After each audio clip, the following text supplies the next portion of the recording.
Today, you're connected more than ever. Your friends, your family, your life. Having a partner that understands banking is what you do on your time, anywhere you like. It's about being connected. Renaissance Bank, understanding you.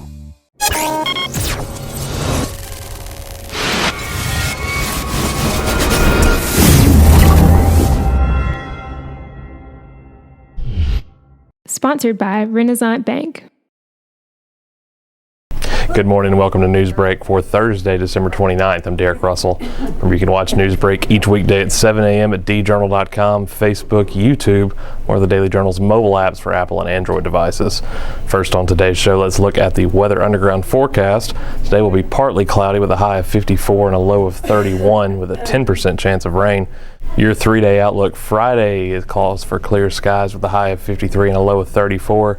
Saturday, New Year's Eve, rain will be likely with a 90% chance, high of 50 and a low of 50. And on Sunday, New Year's Day, also a 90% chance of rain, high of 63 and a low of 59. For more weather, visit djournal.com/weather. Our top stories for today's news break. The Tupelo Police Department now has a new home. After 4 months of delays, the TPD began moving into their new headquarters on Wednesday. That building is located at the corner of Front and Franklin Street in downtown Tupelo. Beginning today, anyone who needs a copy of a police report or who needs to complete paperwork will need to go to the new building at 400 North Front Street.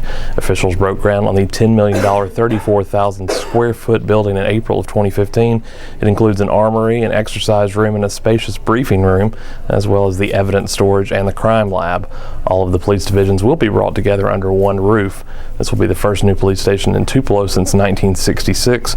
Mold forced the department to move out of several downtown locations and to the airport in April of 2015. The 2017 legislative session will begin early next week, and when it does, the fate of the Demon Chipmunk likely won't be known. The Demon Chipmunk is the name given to the computer application that reads bills in the House when Speaker Philip Gunn turns it to the maximum reading speed. Last session, Representative Jay Hughes of Oxford filed a lawsuit to kill the Demon Chipmunk. Hughes argued that using the computer reading application at full speed violates the state constitution. The Demon Chipmunk case ended up before the state Supreme Court, and the justices heard arguments on the issue in July. 6 months later, justices have yet to issue an opinion. The right to a bill reading by a legislator is spelled out in the state constitution. The court must decide whether that right outweighs its long-held belief to not interfere with the operations of the legislative branch. The legislature can also attempt to remove the language from the Constitution, but to do so would take a 2/3 vote of both chambers and approval by voters. The new year will bring a highly visible facelift across the All-America city. Newly designed signs will begin appearing across the city in January. They will be placed in the downtown area and at major entry points. Tupelo Convention and Visitors Bureau Director Neil McCoy said the signs will help visitors find local attractions. They also will provide a consistent look and will be more decorative than what is currently in place. Signs throughout the city will point their way to major attractions such as the Elvis Presley birthplace and locations like Fair Park and the county courthouse. Maps also will be installed at key locations.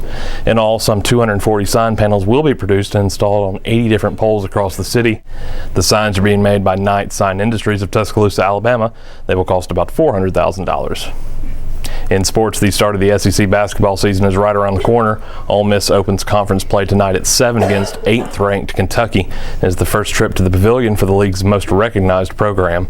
10 teams open league play tonight in the SEC's earliest start date since Mississippi State traveled to Vanderbilt on December 19, 1991. Currently, half of the SEC's 14 teams are ranked in the top 50 in ESPN's simulated RPI. Only 2 teams were in the top 50 at the end of last season. Ole Miss enters tonight's game with a record of 9 wins and 3 losses. Coach Andy Kennedy said the Rebels have not yet gelled as quickly as he had hoped. Kentucky enters with a 10-2 record. Turnovers could be a key stat tonight. The Wildcats lead the SEC in turnover margin, and Ole Miss ranks 12th. That's it for Newsbreak on this Thursday. Don't forget that this show is just one of the many online offerings courtesy of the Daily Journal that gets you news off the page and on the go. We also have the Memo podcast, which delves deeper into the local news of Northeast Mississippi with analysis and commentary. On Wednesday's episode, we interviewed Tupelo High Band director Rick Murphy and talked to Caleb Bedillion about Tupelo's pursuit of a railroad quiet zone. Also, Jenna Parsons talked about her food section, and Scott Morris reviewed the movie Sing. You can listen at memo.djournal.com or wherever podcasts can be downloaded. Each story discussed today on Newsbreak can be found in your Daily Journal or online at djournal.com, where you can also find a new episode of Newsbreak each weekday at 7 a.m.